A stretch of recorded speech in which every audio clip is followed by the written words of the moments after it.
Do you know what? Maybe the stars were aligned from the beginning. When I was younger, I never really felt like I had a talent. I always wanted a talent. So we had our babies, identical twins at 25 weeks. And it was then that I got the hunger for growing the business. And actually, when you're talking like this, it's like, why? Why would you do this? And actually, can you explain why you do it? I don't know. Can you explain why you do it, Rose? Welcome to today's episode of I'm Fine But. I am joined today by Nikki from Pudding and Pie. Nikki, welcome to the show. Thank you so much. Very happy to be here. So Nikki, please can you tell our listeners a little bit about who you are and what you do? So my name is Nikki Talbot. I'm the very proud founder of Pudding and Pie. I set up Pudding and Pie in 2012, so 14 years ago. Pudding and Pie helps children to thrive through cross-curricular and joyful cooking lessons, and helps women to rise through helping them build their own cooking school businesses within their own communities. Amazing. So we've got a two-pronged approach at children and women as well. And you were also an author, because I have got here with me your book. So your book is called Give Me Strength, and it reminded me so much of a phrase that my mum used to say when we were little. I think she used to say, give me strength. She used to say a lot, give me strength. I think it was my mum. So it's Give Me Strength, a woman's story of hope and resilience. Now, I finished this book in, I think it was about 48 hours, because I was like, I'm going to just read like a chapter at a time. And then I got to the end of the chapter and I was like, okay, I just want to know what happens next. So I read the next chapter and it gave me every emotion that I think you can possibly get from reading a book. And at one point I was reading it in the bath and my daughter came in and she's like, Mummy, are you okay? And I'm like, I'm not okay. I was like, and she's like, is this book hurting you? No, it's not hurting me, but it's bringing up goosebumps. It brought up so much. And you've poured so much into this. How did you feel writing it? It was a definite a labour of love. It was really therapeutic, actually. It reminded me of stuff that I buried and thought I didn't even know was a memory, actually. It originally started because my son has epilepsy and we wanted to do a book. He wanted to do one also with living a life with epilepsy. He's a really good writer himself. He's doing a journalism degree, and at 16 he was like yep, was all for it, and then he changed his mind, as 16-year-olds do. And I'd already started it and I said, are you okay with me mentioning your epilepsy but maybe not being the full emphasis, which he said yes. So that's kind of where it started from. We would not do the book justice if we dived into that, because there's so many parts of it. I think if we delve into every part of this book, your life journey has been monumental, with huge things that have happened to you. You've had huge trauma, picked yourself up, and trying to delve into that in a half-an-hour podcast is going to be really difficult. But I do think it shapes a lot of how you have come out of the end of it and how you now run your business. Absolutely. For me, when we go through these things, and let's be honest, a lot of women go through very similar, it's what we can take from it. For me, I'm a massive, big fan. I know it's overused, I know it's a cliche, but I absolutely am a big, big believer in having gratitude and being grateful for everything that you have, the smallest of things. And one of the things I talk about in the book actually is about finding your golden nugget. And even if you are having the worst time possible, there is always something to be found. And you might not realise it right at that moment in time, but quite often there's a lesson there to be found afterwards as well. Yeah, and that does show through the journey of your book as well. Every time something is thrown at you, it shows that you've used things from past experiences that's helped you build on to the next experience. So take me back to the beginning then of your career, because you started out in corporate, didn't you? I know that you were having to support yourself when you were quite young. So tell me about that role that you started with. So after being at uni, I did a few different bits and pieces, as we do, trying to find our way. And I think this was the first job when I was training manager at RBS that felt like me. I really enjoyed the people element. And so I would teach from systems stuff to, the people side as well. So whether that be time management, leadership, train the trainer, all that. Loved it. And then we had children and that changed everything.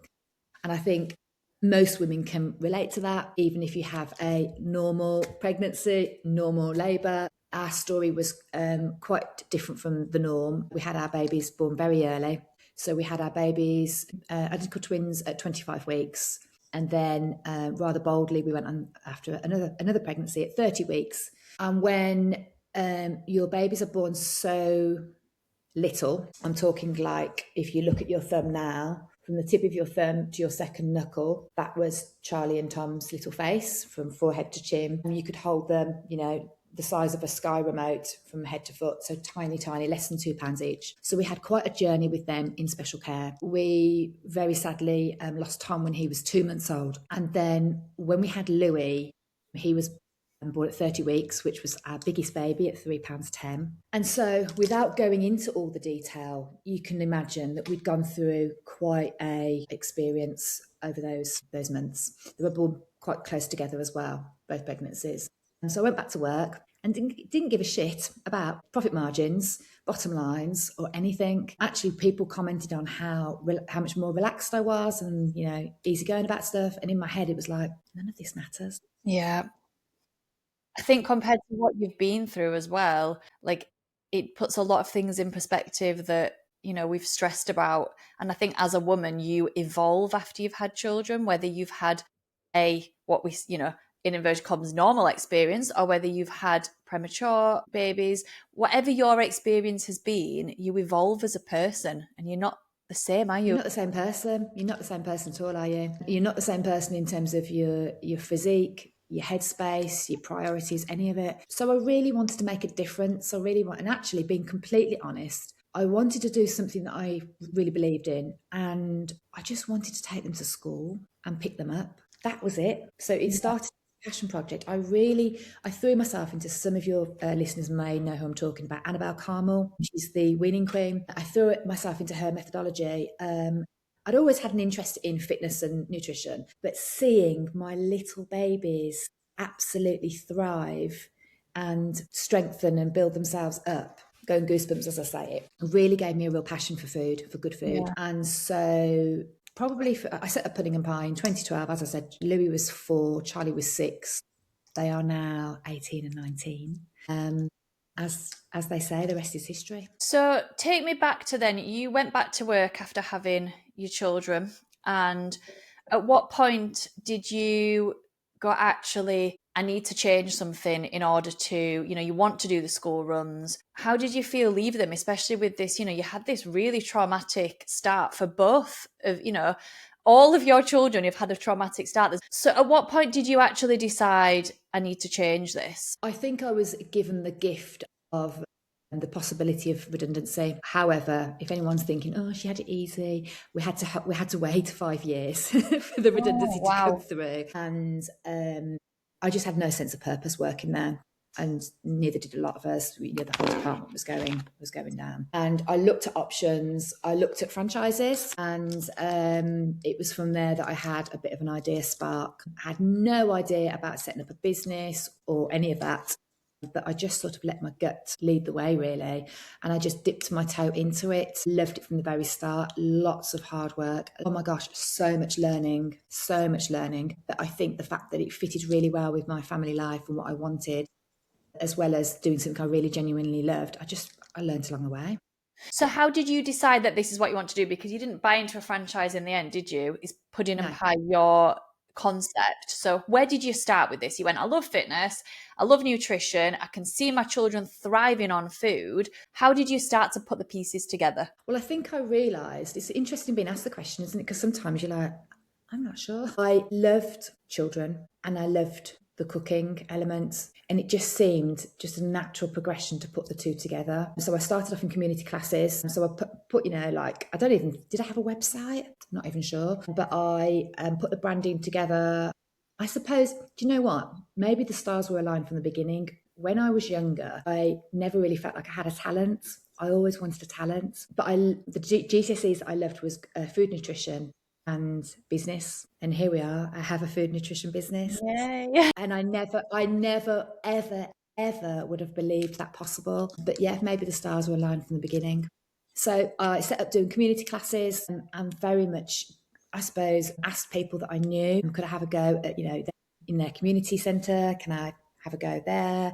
I got lots of sort of help and support and with people along the way, really. Amazing. So these community classes started to blossom, they started to fill up, and you could see that actually this has got potential. Where did you take it from there? Did that for quite a while. Again, it just worked out really perfectly with my children. I didn't actually think, I tell you what, the pivotal moment was COVID, like it was for a lot of people. I wasn't obviously able to go into schools and nurseries. I started to go into nurseries at this point. I got quite a good customer base locally. And because of COVID, wasn't able to go in schools and nurseries for a while. And my husband said, you'll have to just go online. And I'm like, no.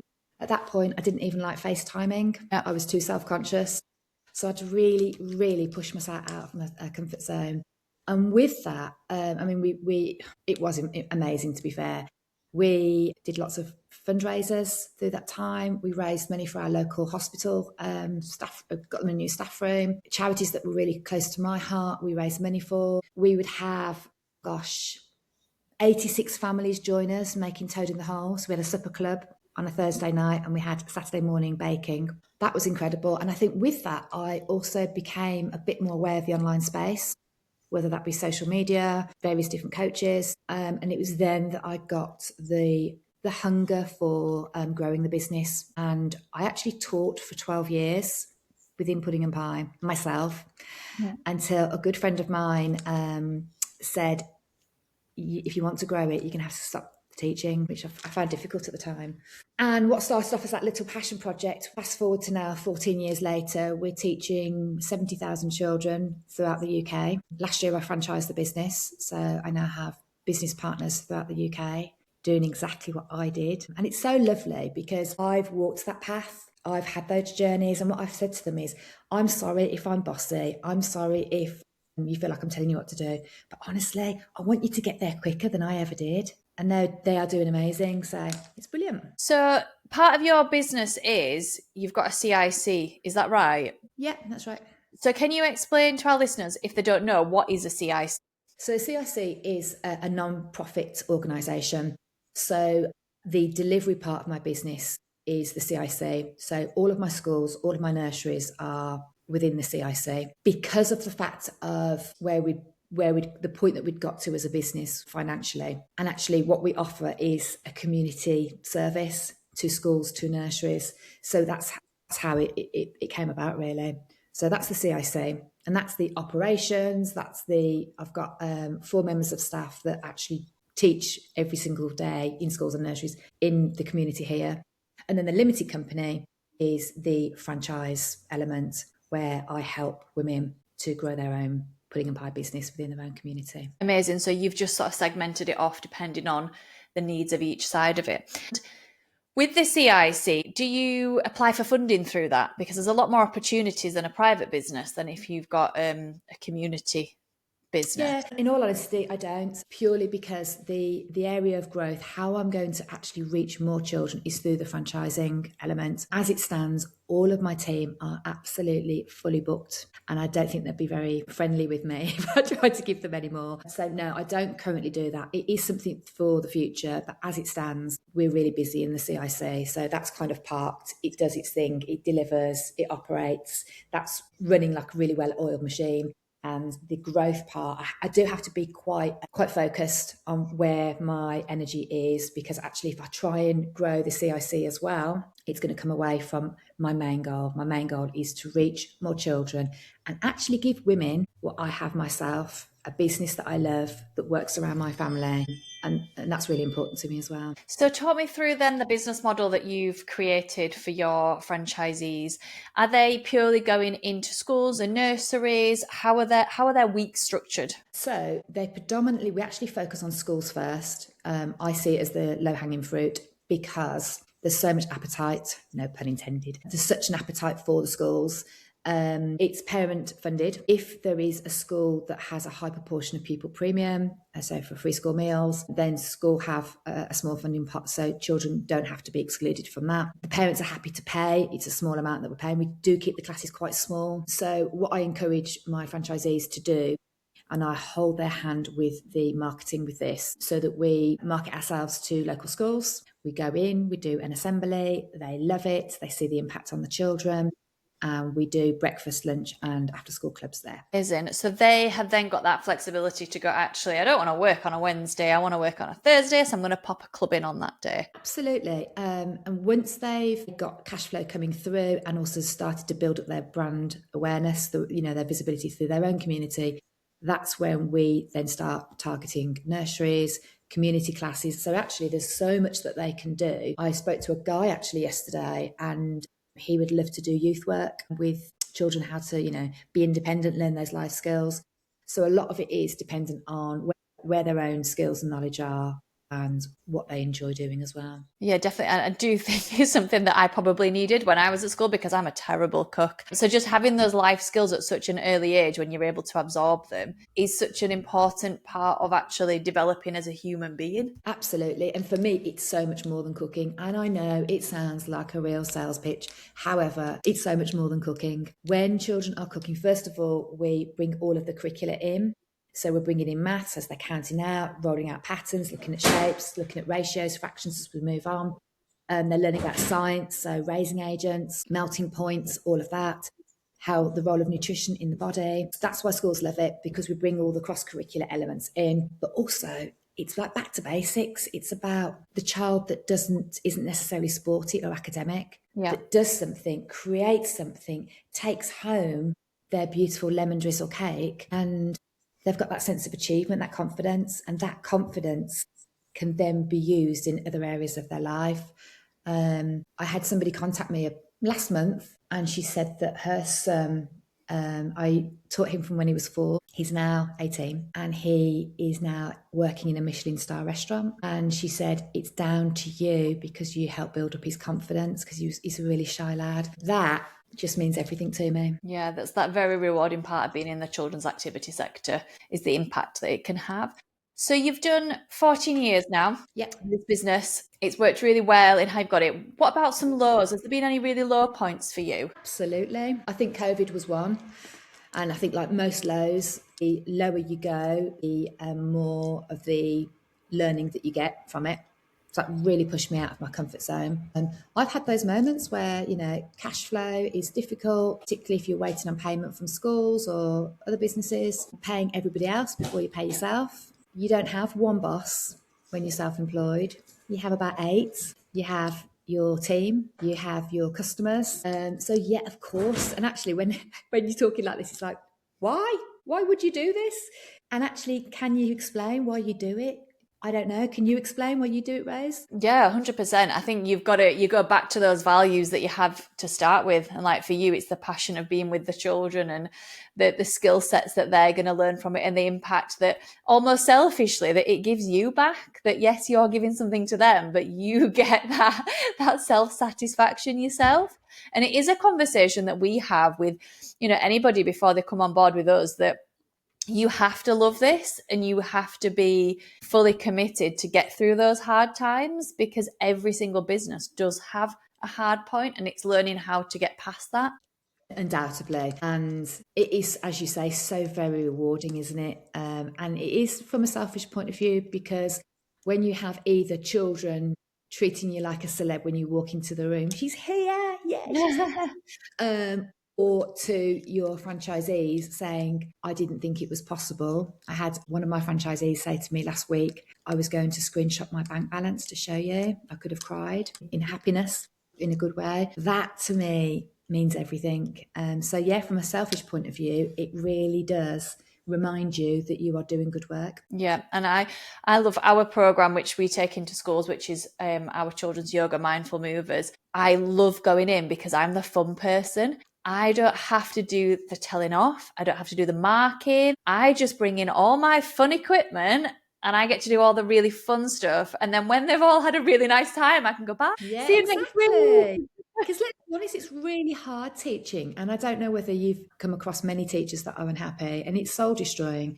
And But I also remind myself that when we go into schools, we're also helping those teachers there, because we are, I mean, how many teachers get a chance to do a little bit of yoga when you go in? And that's when it's a win-win, isn't it? Because you're not just helping the children, you're not just helping the franchisee, but you're helping the school, the teacher, and the children as well. So it's a win-win. Yeah. And what would you say to someone if they were, if they've either started a business and they are struggling to get off the ground? Have you got any advice that you would give them? The best bit of advice that I got given is ask the people around you. So ask your family, ask your friends, ask your colleagues, who do you know that could do with my service? Who do you know that you can put me in touch with? And make a big list. And for the people that know and trust you, they will be more than happy to help you. And that's where you can start right at the beginning. Yeah. And if someone hasn't started a business yet, but they're maybe thinking about starting one or joining on a franchise like yours, what advice could you give them before they've even begun? To really think about two things. One, how they want their life to be. So what I mean by that is, do they want to work weekends? Do they want to work evenings? What's important to them, so that they can make sure that they work around that? And also have a think about their skill sets. What am I good at? What do I really love doing? Because you've got to love it. If you don't love it, it's going to be really, really hard work. So if you do, like my son said to me when he was younger, it's all right for you, Mum, you've got a really fun job. And he's partly right, because yes, it is lots of fun, but of course you don't see the behind the scenes either, do you? Yeah, and there is always a balance. And something that I sort of say to a lot of people is, it's hard working for somebody else, exactly how you did when you had young children and you were in a role that you didn't feel that passionate about. That is hard. And running your business is hard. It's just a different type of hard, and you can choose which one works for you and which one doesn't. And to some extent, when it's your own business, you can't just shut the door and go, I'll sort it out on Monday. You've got to deal with everything that comes at you when it comes at you. And you have to have that passion for it in order to keep that going. That's right. I think I saw you post about this maybe a couple of weeks ago. Choose your hard. Because let's be completely honest, life is hard. Whichever path you decide, choose your hard. And do you think that, obviously from reading your book, you've had so many hard life experiences that have happened. Do you think that's made you more resilient in building this business to where it is? 1,000,000%. When I bring up our children, for me, resilience is the number one. And it's really hard as a mom to do that, isn't it? To let children fail, let children learn through the hard way.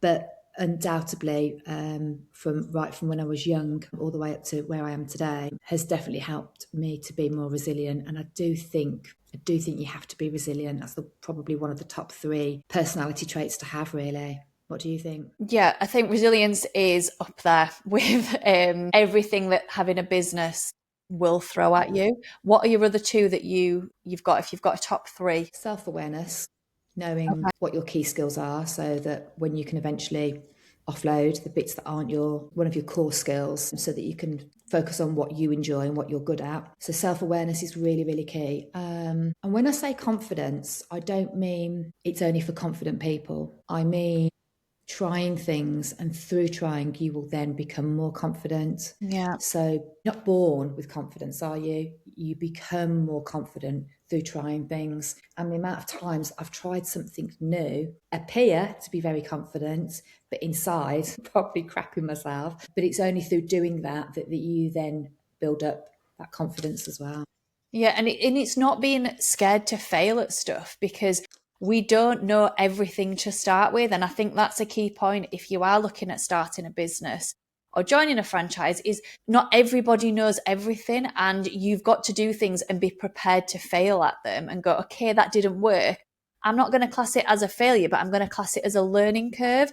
How can we adapt to this next time and not 100%. be sunk into the mindset of, it didn't work. That's it. It didn't work. Like, I'm not going to try anything else, because again, that personality trait, you have to be resilient and go, okay, that didn't work. Let's try it again this way. Let's see what works this time. Yeah, I do agree with that. And, somebody says, what's your mantra? Then I would always say, I don't ever fail. I either succeed or I learn. That's it. So as you say, don't be afraid of failing, because it really isn't. And asking for help, feeling that you're okay to put your head above and say, I don't know this, or can somebody help me with this? Particularly with the industry that we're in, we're predominantly around women, no man shaming there, but I think women are particularly good at asking for help, having that sort of solidarity around the community, really. Yeah, and lifting other women up. And I know there's the I can't remember what the exact saying is. It's something about straightening another woman's crown, and I absolutely love it. What is? Do you know what it is? No, I don't. I don't know,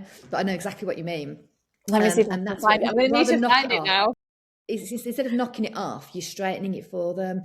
And I don't know what it is about women, but we are really very good at that. And I love being a cheerleader. I absolutely adore seeing my friends, my colleagues do amazing. I can't explain to you the reason why. I have no idea why it is, but I really, really do. Look, you're trying to find it now, aren't you? Yeah, it's going to really bug me what it is. There is a saying, be the It woman who definitely is. fixes another woman's crown without telling the world it was crooked. That's it.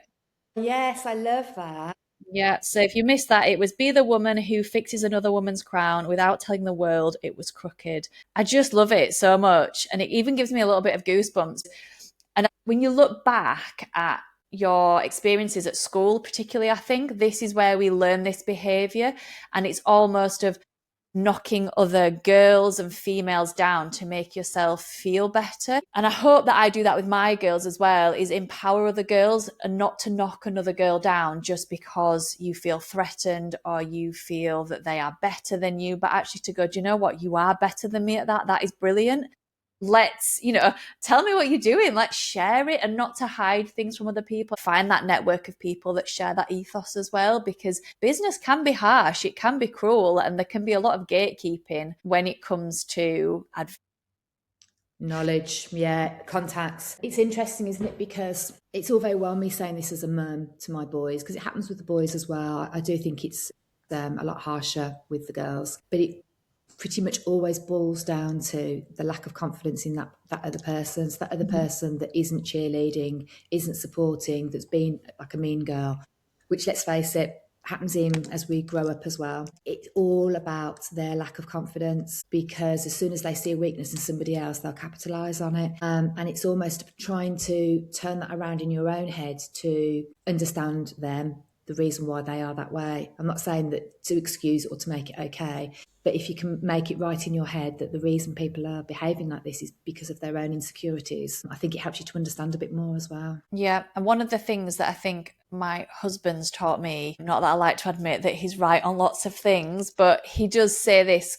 quite often, and he says, stop trying to understand other people, because I'll sort of say, well, why have they done that? Or why don't they do that? Or, there's this there for them to use. Why are they not doing it? And he's like, don't try and understand them. He's like, you cannot be in their head and they can't be in yours. And I think once you understand that and you believe that, you can almost let it go and go, well, actually, I'm only in control of myself, and Yeah. I'm going to act with integrity, and I'm going to act with kindness, and I'm going to act with support for other people.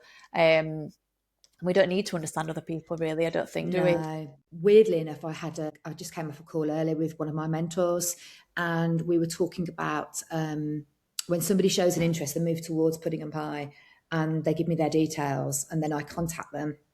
And then if there's this kind of no contact back, and I was trying to explain, because he said, what gives you the biggest feeling of feeling uncomfortable? Would it be somebody not contacting you back, or would it be somebody saying, it's not for me? I was like, 100% not contacting me back. I'm completely cool if someone said, oh, it's not quite what I thought, not for me, no problem. But when somebody doesn't contact me, now for me, I'd have to contact them. Never met them before, complete stranger, but if somebody's made an effort to contact me, I'd have to contact back. And it's kind of back down to my own standards here, where I would have to contact them to say, thanks so much for contacting me. It's not the right time, whatever it might be, it's not for me. But I'm judging them on my own standards. And actually, what's a priority for me isn't a priority for them at all. Yeah. And I think when you can get that in your head as well, that not everybody works the same as you. And that was a big learning curve for me, because you do expect people to exactly like you've said, you've inquired about something, someone's tried to reach out to you. So